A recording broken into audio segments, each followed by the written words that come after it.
Kejadiannya itu kapan ya? Sekitar seminggu yang lalu lah.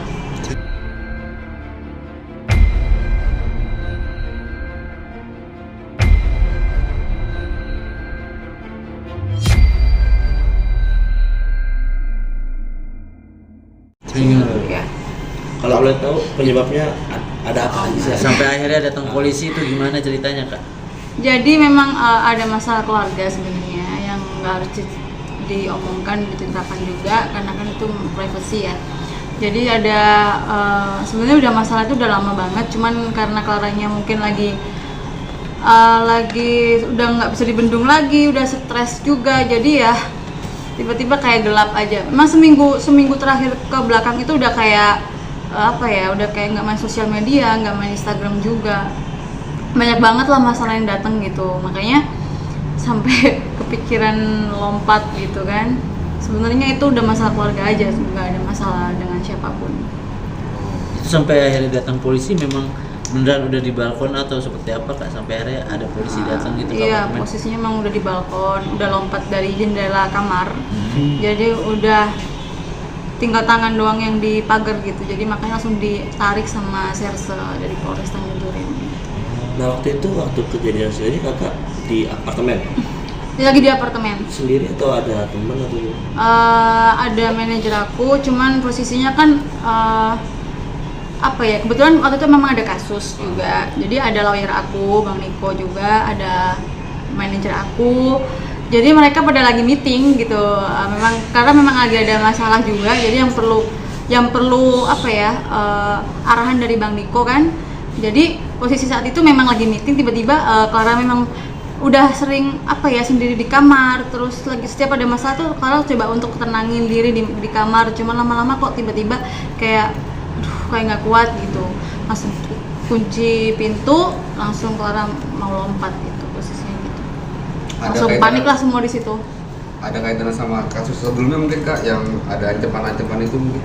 Sebenarnya bukan sama sekali, nggak ada masalah dengan kasus-kasus lama, cuman masalah keluarga aja sih, kayak internal aja sih gitu. Jadi kenapa sampai tiba-tiba melakukan hal yang sangat bodoh gitu. Kalau boleh tahu misalnya detail sedikit aja, maksudnya seberat itukah misalnya sampai terpikir hal itu? Iya, kayak memang posisi saat itu memang Clara lagi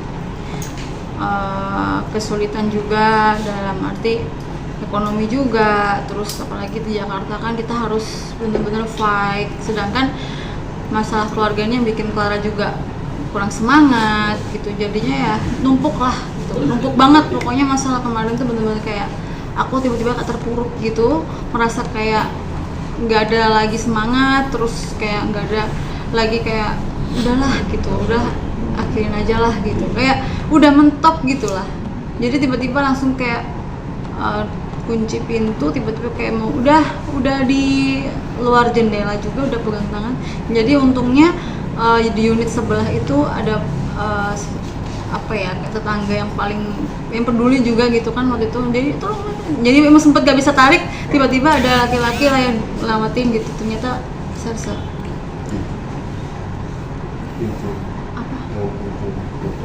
Oh, pintunya. Oh, foto pintu yang didobrak. Oh, oke.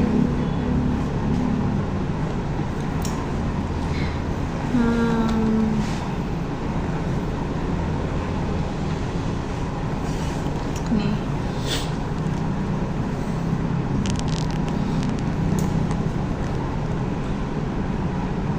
Sudah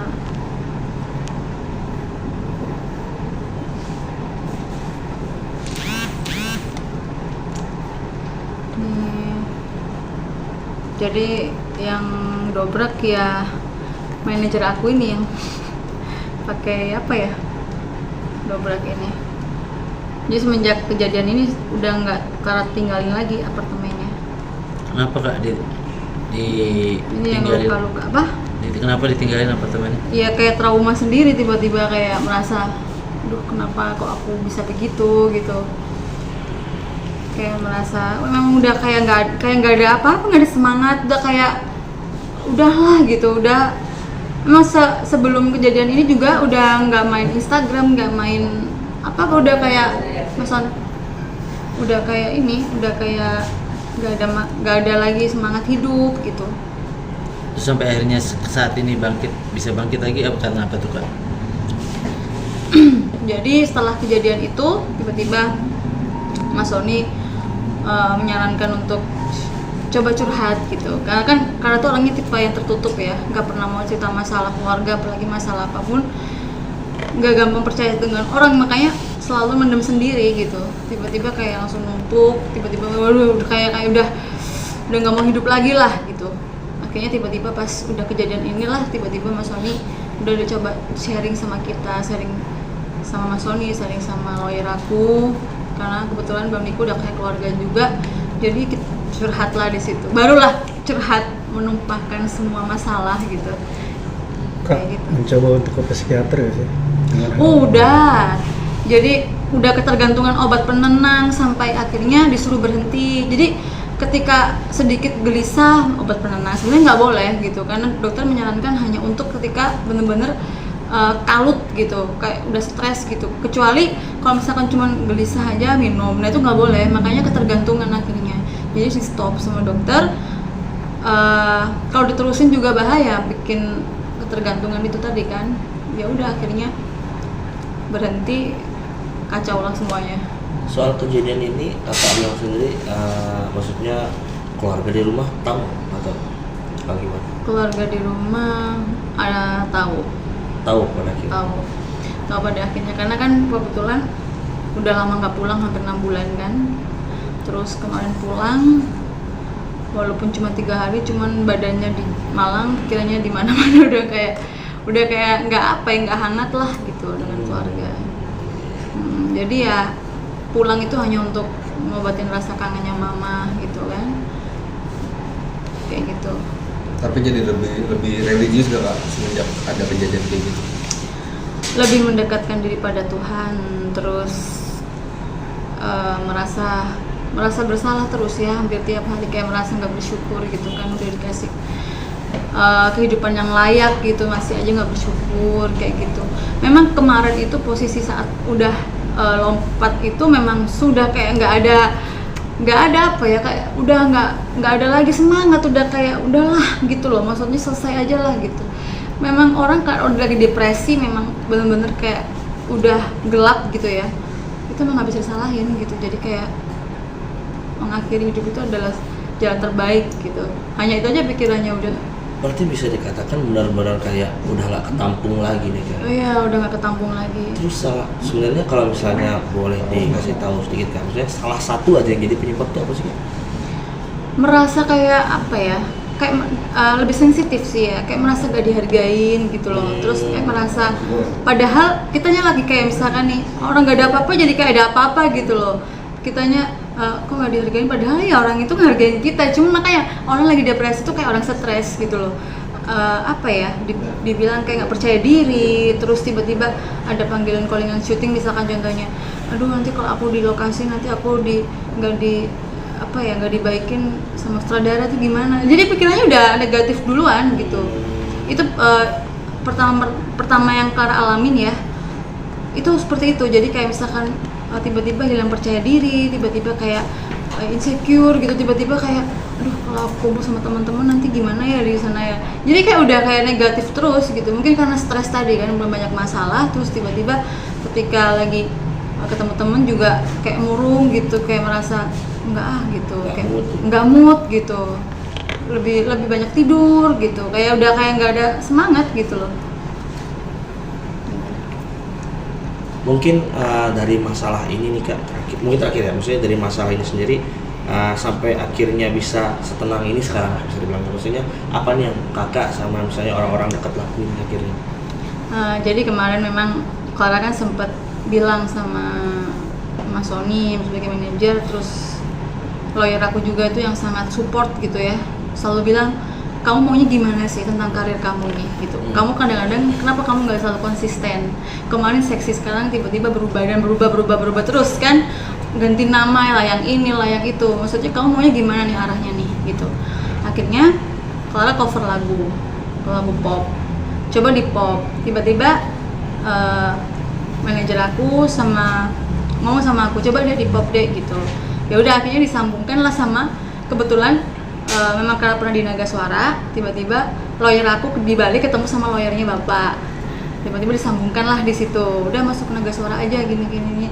Ya udah akhirnya udah ada semangat hidup lagi, terus tiba-tiba berkarir lagi, tiba-tiba Pak Rai juga udah welcome lagi sama Clara dengan image yang baru, dengan performance yang baru, menampilkan sebuah karya lagi, jangan yang aneh-aneh lagi gitu. Ya itu sih mungkin kayak udah mulai bangkit. Memang sudah waktu drop itu lagi down banget tuh sekitar 6 bulan. 6 bulan tuh Clara bener-bener kayak kayak kacau gitulah. Syuting nggak fokus, nyanyi juga dangdut, lupa lirik. Pokoknya off air itu banyak banget lah yang kecewa lah, ibu yang panggil gitu ya. Dimana Clara kan orangnya ya udahlah gimana gitu. Ya manajer aku yang marah-marah terus, jadi tiap hari udah akunya stres, terus manajer aku juga marah-marah, kamu gimana sih kalau nggak siap nyanyi nggak usah nyanyi gitu. Jadi semua lirik tuh lupa, lagunya Rukat, lagu ini tuh lupa semua, lirik blank tiba-tiba di panggung gitu. Ya, Iya, Kak. di sisi lain kan juga Kak Clara berkarya gitu, dan juga masyarakat juga menilai bahwa Kak Clara dimirip-miripin juga gitu sama Alda Risma katanya. Itu Kak Clara gimana melihat?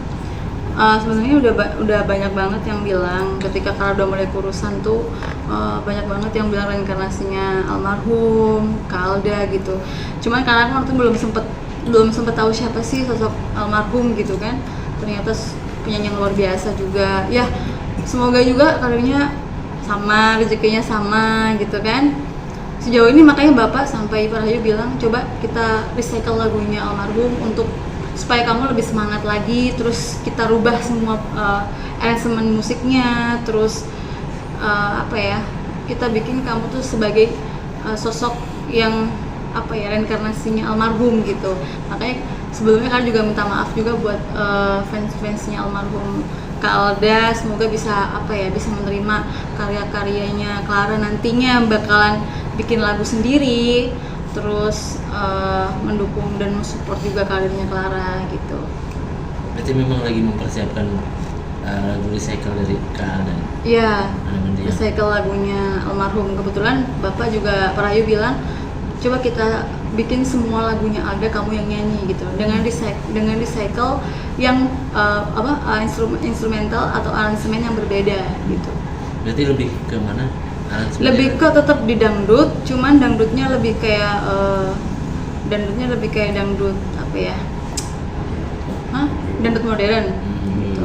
Tapi bukan remix ya, bukan remix. Terus setelah menyelami karya-karyanya Alda, penilaiannya Kak Clara terhadap mendiang seperti apa sih karya-karyanya?